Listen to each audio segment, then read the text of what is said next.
A Christmas Prince 3, The Royal Baby, is now on Netflix, so let's talk about it.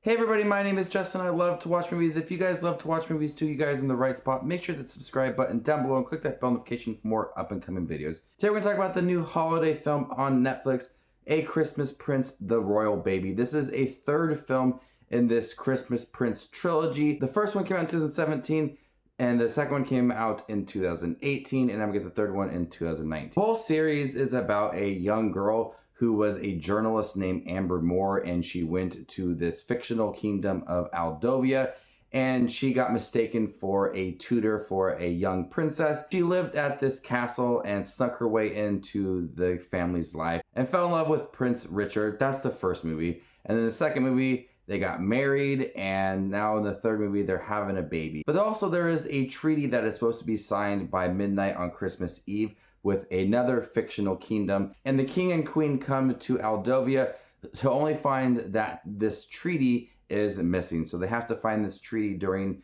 this movie, and she is pregnant as well. I will be completely honest with you. I watched the first and second one just the other day back to back in preparation for this third film. These three movies are some of the most cheesy, conventional, over dramatic holiday films I've ever seen, and I loved every minute of it. Christmas Prince, A Royal Baby is just a ridiculous film, but I will be completely honest with you. I enjoyed my time watching these movies. You know, when there's just movies that come along and you know they're not good, but you still enjoy watching them, but you really can't pinpoint what you absolutely like about that movie. That's this series. I don't know if it's just because I had a good time binging some Christmas movies, but I ended up enjoying this third movie. Now, it does get a little bit corny in here. There is talks of a curse and a dungeon and ghosts, and I was like, is this a Halloween film or is it a Christmas film? Because I don't know what's going on. It does pass that line of cheesiness very much in the film, and everything about this dungeon and this ghost or this curse on this baby is just way too dramatic at times, to the point where it's not even trying to be silly. It's just actually being a little bit serious, and it just comes off as funny. But what I think I like most about this movie and the previous two movies are the wide variety of characters. We have Amber Moore, who's kind of relatable, and she wants to have everything be fun, but she's against her husband's family. They want her to be a certain way, but she just does not want to be what they want her to be. She wants to be her typical self. So she also has that struggle with her husband as well, because he's trying to please both sides.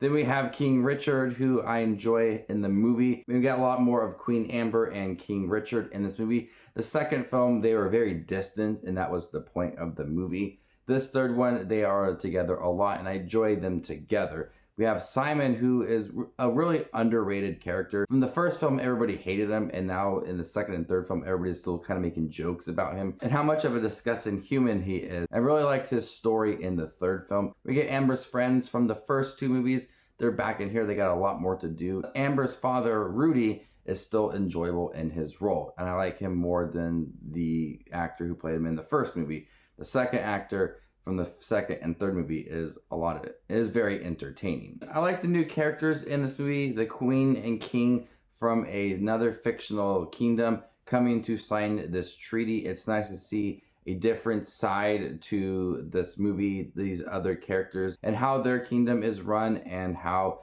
they compare themselves to Aldovia, and the history a little bit between them as well. But once we learn a little more about this treaty and what it means for Amber and Richard, and they start talking about the dungeon, and there's this mystery, and they have to solve it, and who is the person who stole the treaty, it almost kind of feels like a Scooby-Doo film, where they're all getting together and they have to unmask the person who stole the treaty. It's very corny, and this is easily the cheesiest of the three films, but I still did enjoy it. They always have a nice heartwarming moment towards the end of the film, and it kind of just wraps up everybody's storyline and connects everybody together. The Christmas Prince movies aren't like the best movies ever made, by far. but I watched 1, 2, and 3 kind of just back to back, and I enjoyed my time. I like the characters. I like this fictional kingdom, Aldovia. The set design and the costume designs all look great. It's good for a Netflix film. And if you are really into those Hallmark cheesy Netflix movies, you will enjoy these movies. Like I said, they're not the best films ever made, but I can't really pinpoint exactly what I truly enjoyed about all these movies. I do like the characters and some of the stories throughout, but it is very cheesy. It's very conventional. It's by the numbers. And it's very over dramatic at times for no reason. So before I give my final thoughts and score on the Christmas Prince, A Royal Baby, make sure to the subscribe button down below and click that bell notification for more up and coming videos. Thank you guys for almost getting me to 6,000 subscribers. I really do appreciate the support along the way. It truly means a lot to me. So Christmas Prince, A Royal Baby, the third film in this trilogy, easily the most cheesiest of the three by far. When you start talking about dungeons and ghosts and curses, you know you kind of started to run out of ideas for this family. But I did enjoy it. The characters all came back to make it an entertaining film. It's got that good Christmas spirit. Some of the characters that you love from the first film are still awesome in the third film, despite that really conventional, odd storyline. I'm gonna go ahead and give Christmas Prince, The Royal Baby a B-. Thank you guys for checking my review for the film. It's on Netflix now. If you guys like cheesy Christmas movies, definitely check this film out. And stay tuned for more upcoming movie reviews coming your way. My name is Just Watch Movies, and you guys stay classy, YouTube.